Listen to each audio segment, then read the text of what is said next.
یہودی آج بھی ماہرین آثار قدیمہ کا روپ دھارے ملکوں ملکوں کھدائی کرتے پھر رہے ہیں، لیکن آج بھی اس میں ناکام ہیں۔ اس صندوق میں کیا ہے؟ یہ صندوق یہودیوں کے لیے زندگی موت کا مسئلہ کیوں بنا ہوا ہے؟ یہودی اس صندوق کا کیا کرنا چاہتے ہیں؟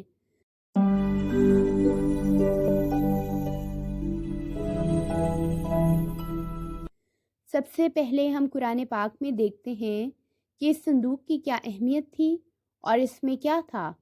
ہمارے لیے قرآن پاک سے بڑھ کر اور کوئی حوالہ نہیں، اور ان سے ان کے پیغمبر نے کہا اس کی بادشاہی کی علامت یہ ہے کہ وہ صندوق تمہارے پاس آئے گا جس میں تمہارے رب کی طرف سے تمہارے سکون و اطمینان کا سامان ہے، اور جس میں آل موسیٰ و ہارون کی چھوڑی ہوئی چیزیں ہیں جس سے فرشتے اٹھائے ہوئے ہوں گے۔ اگر تم ایمان والے ہو تو یقیناً اس میں تمہارے لیے بڑی نشانی ہے۔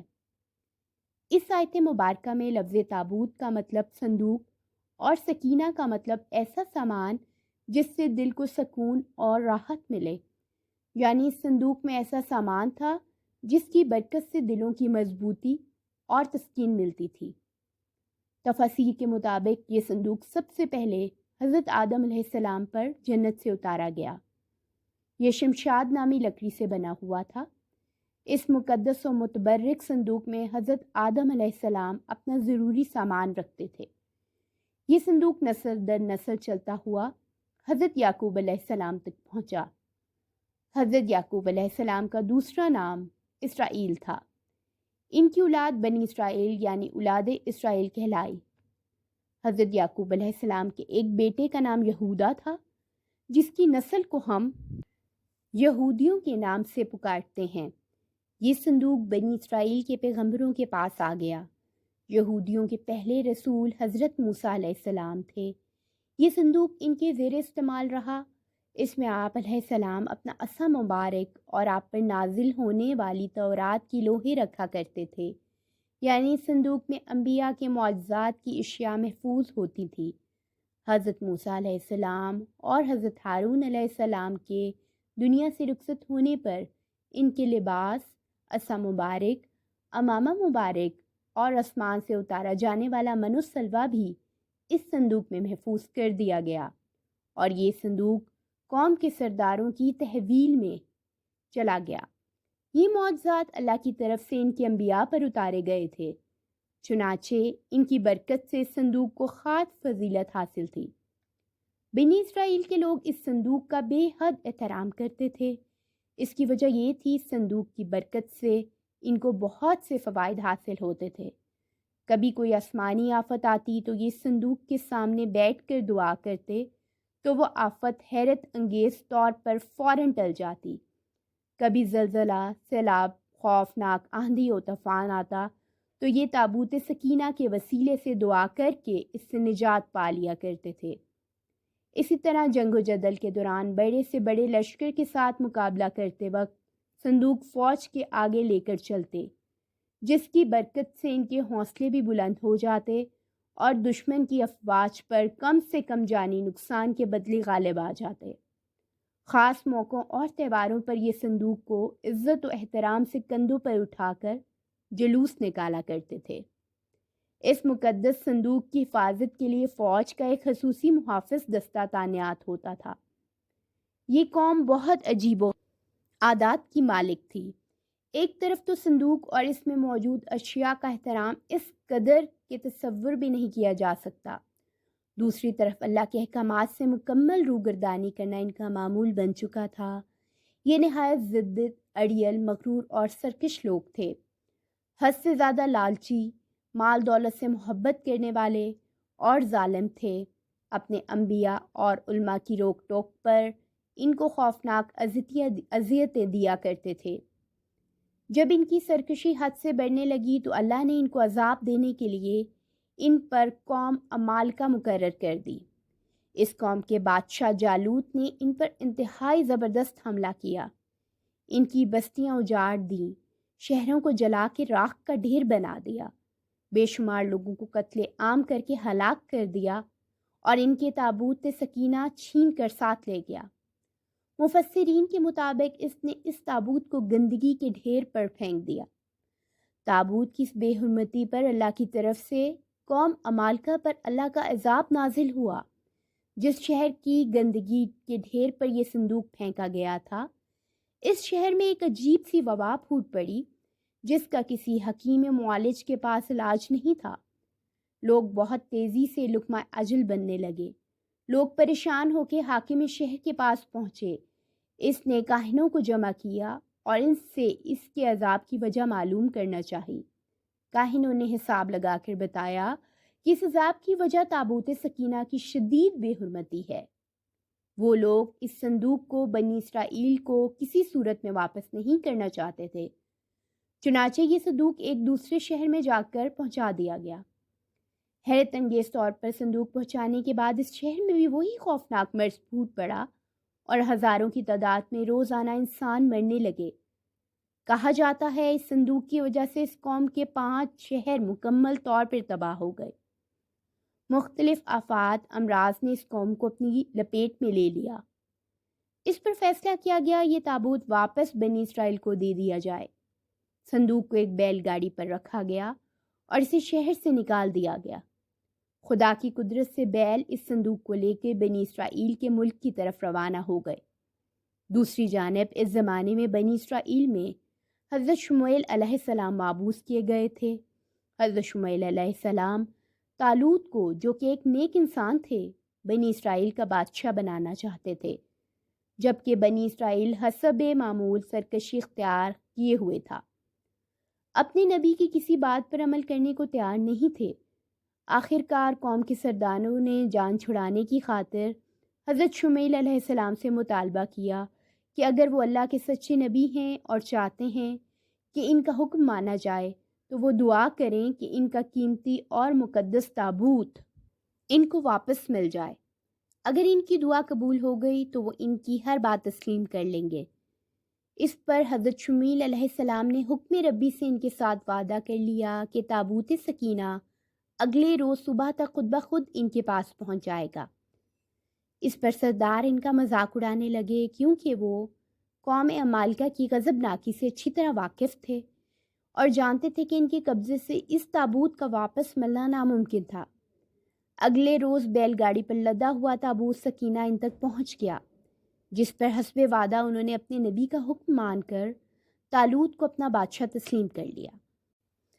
تابوت سکینہ دوبارہ حاصل ہونے پر اس قوم کے حالات میں ایک بار پھر بہتری آنے لگی، لیکن ان کے اعمال وہی رہے۔ پھر حضرت داؤد علیہ السلام کا دور آیا۔ اس وقت یہ قوم خانہ بدوشوں کی سی زندگی گزارتی تھی اور تابوت سکینہ بھی ایک خیمہ میں ہی رکھا جاتا تھا۔ حضرت داؤد علیہ السلام نے ان کے لیے ایک عبادت گاہ تعمیر کرنے کا ارادہ کیا، جسے ان کے بعد ان کے بیٹے حضرت سلیمان علیہ السلام نے بیت المقدس کے مقام پر عظیم الشان عبادت گاہ کی شکل میں پایہ تکمیل تک پہنچایا۔ تابوت سکینہ کو خیمے سے نکال کر اس عبادت گاہ میں رکھ دیا گیا۔ اس عبادت گاہ کے تابوت سکینہ والے حصے میں سوائے انبیاء اور سب سے بڑے عالم کے کسی کو جانے کی اجازت نہ تھی۔ حضرت سلیمان علیہ السلام کی وفات کے بعد آپ کی انگوٹھی مبارک بھی اسی تابوت میں محفوظ کر دی گئی۔ جب حضرت زکریا علیہ السلام کا زمانہ آیا تو اس وقت تک یہ قوم اس قدر گمراہی میں ڈوب چکی تھی کہ اللہ کے پیغمبروں کی تذلیل اور تحقیر ان کا معمول بن چکی تھی۔ ان میں ظلم و تشدد ان کے لیے عام سی بات تھی۔ جب حضرت زکریا علیہ السلام کو زندہ آرے سے چیرا گیا اور بعد میں ان کے بیٹے حضرت یحییٰ علیہ السلام کو انتہائی بے رحمی سے قتل کیا گیا تو اللہ تعالیٰ ان سے سخت ناراض ہو گئے۔ یہ حضرت عیسیٰ علیہ السلام کی پیدائش سے 586 سال پہلے کی بات ہے کہ حضرت یحییٰ علیہ السلام کے قتل کے تھوڑے ہی عرصے کے بعد عراق کے بادشاہ بخت نصر نے اسرائیل پر بڑا حملہ کیا۔ اسرائیل کی اینٹ سے اینٹ بجا دی، لاکھوں یہودی قتل کیے اور لاکھوں کو غلام بنا لیا گیا۔ بیت المقدس کو مکمل تباہ کر دیا اور اس میں رکھے تابوت سکینہ کو قبضے میں لے کر اپنے ساتھ لے گیا۔ یہ وقت بنی اسرائیل پر تاریخ میں سب سے کڑا تھا۔ بخت نصر نے تابوت سکینہ کا کیا کیا یہ آج تک کسی کو معلوم نہ ہو سکا۔ تابوت سکینہ ہمیشہ کے لیے یہودیوں سے چھین گیا۔ ساتھ ہی یہودی قوم وہ قوم جو تاریخ کی سب سے بہترین قوم تھی، جسے اللہ کی لاڈلی قوم ہونے کا فخر حاصل تھا، اپنی بدعمالیوں کی وجہ سے ہمیشہ کے لیے اللہ کی بارگاہ میں معلوم ہو گئی، دنیا میں رسوا ہو کر رہ گئی۔ آج یہودیوں کو 2000 سال بعد دوبارہ اسرائیل کی سرزمین پر قدم جمانے کا موقع ملا ہے، تو بھی اس قوم کی وہی عادات و اعتبار ہیں، وہی ظلم و جبر، دھونس دھاندلی، تکبر، خود کو ساری دنیا سے اعلیٰ اور فض سمجھنے کا خناس، اللہ کی طرف سے لعنت زدہ ہو جانے کے باوجود بھی ابھی تک اللہ کی لاڈلی قوم ہونے کی خوش فہمی میں موجود ہیں، وہی مال و دولت کا لالچ اور مال جمع کرنے کی وہی صدیوں پرانے شیطانی طریقے، ان کا کچھ بھی نہیں بدلا۔ آج بھی اسی جگہ حضرت سلیمان علیہ السلام والی عبادت گاہ تعمیر کرنے کا جنون اور اسی طرح تابوت سکینہ کو دوبارہ حاصل کر کے ہیکل سلیمانی میں رکھنے کا بخار ہے۔ یہ آج بھی مسجد اقصیٰ کی مغربی دیوار جو ٹائٹس کے حملے میں بچ گئی تھی، ہیکل سلیمانی کی آخری نشانی سمجھ کر اس سے لپٹ لپٹ کر دھاڑے مار کر روتے ہیں۔ اپنی عظمت کے دنوں کو یاد کر کے رونا ان کی عبادت بن چکی ہے، لیکن ابھی تک نہ سمجھ ہیں۔ ان کے جنون اور ماضی سر لپٹے رہنے کا یہ عالم ہے کہ پورے ارض کو کھود کر اس میں سے تابوت سکینہ تلاش کرتے پھر رہے ہیں۔ ان کو اپنے آخری مسیحا کا بے صبری سے انتظار ہے، جس کے جھنڈے تلے ایک بار پھر ان کو پوری دنیا پر غلبہ حاصل ہو جائے گا۔ اس ایک آنکھ والے دجال سے ان کو اس قدر محبت ہے کہ پوری دنیا میں اس کی ایک آنکھ کی نشانی کا پرچار کرتے پھر رہے ہیں۔ اس کی آمد پر متحد ہونے کے لیے کئی خفیہ تنظیمیں بنا رکھی ہیں جو اسے خوش آمدید کہہ کے اسے خدا مان لیں گی۔ تابوت سکینہ کی موجودہ جگہ کے بارے میں مختلف لوگ قیاس آرائیاں کرتے ہیں۔ اس پر انگریز عیسائیوں اور یہودیوں نے بڑی ریسرچ کی ہیں، لیکن حتمی طور پر سارے ایک نقطے پر متفق نہیں ہو سکے۔ لیکن جو سب سے کریم قیاس تھیوری لگتی ہے وہ یہ کہ اس وقت یہ صندوق یا تابوت حضرت سلیمان علیہ السلام کے محل میں کئی دفن ہے، جو فلسطین میں آج بھی گم ہے، جس کو یہودی کافی عرصے سے ڈھونڈنے کی کوشش کر رہے ہیں اور آئے دن وہاں بیت المقدس میں کھدائی کرتے رہتے ہیں۔ اس کے متعلق بہت سے نظریات ہیں اور یہ تابوت اب بھی حضرت سلیمان علیہ السلام کے محل کے اندر ہی کہیں دفن ہے۔ کچھ کے نزدیک اس کو افریقہ لے جایا گیا۔ ایک مشہور ماہر آثار قدیمہ ران وائٹ کا کہنا ہے کہ یہ مشرق وسطیٰ میں موجود ہے۔ کچھ لوگوں کے مطابق اس کو ڈھونڈنے کی کوشش انگلینڈ کے علاقے میں کرنی چاہیے، جبکہ کچھ اسکالرز کا ماننا ہے کہ یہ تابوت ایتھوپیا کے تاریخی گرجا گھر ایکسم میں پڑا ہوا ہے۔ ایک اور نظریہ یہ ہے کہ یہ بحیرہ مردار کے قریب ایک غار کے اندر کہیں گم ہو چکا ہے۔ ایک نظریہ یہ بھی ہے کہ یہودیوں نے 1981 میں اسے حضرت سلیمان علیہ السلام کے پہلے محل سے کھدائی کے دوران نکال کے کہیں نامعلوم جگہ پر منتقل کر دیا، جبکہ کھدائی کرنے والے یہودیوں کا کہنا تھا کہ وہ اس صندوق کے بالکل قریب پہنچ گئے، لیکن اسرائیلی گورنمنٹ نے مسلمانوں اور عیسائیوں کے پریشر میں آ کر اس کی کھدائی پر پابندی لگا دی، اس لیے انہیں یہ نامکمل کام چھوڑنا پڑا۔ بہرحال کوششیں جاری ہیں، لیکن تاحال انہیں ناکامی کا سامنا ہے اور حتمی طور پہ کچھ نہیں کہا جا سکتا کہ یہ تابوت کہاں ہے۔ مزید ویڈیوز کے لیے ہمارے چینل اسلام پریشیس کو سبسکرائب کریں۔